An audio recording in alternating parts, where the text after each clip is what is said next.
అందరికీ నమస్కారం అండి.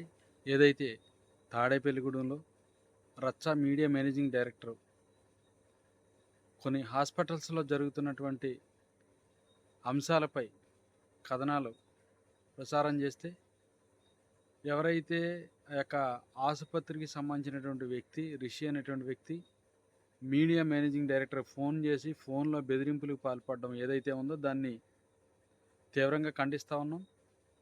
మీడియా అనేది సమాజానికి ఫోర్త్ ఎస్టేటు.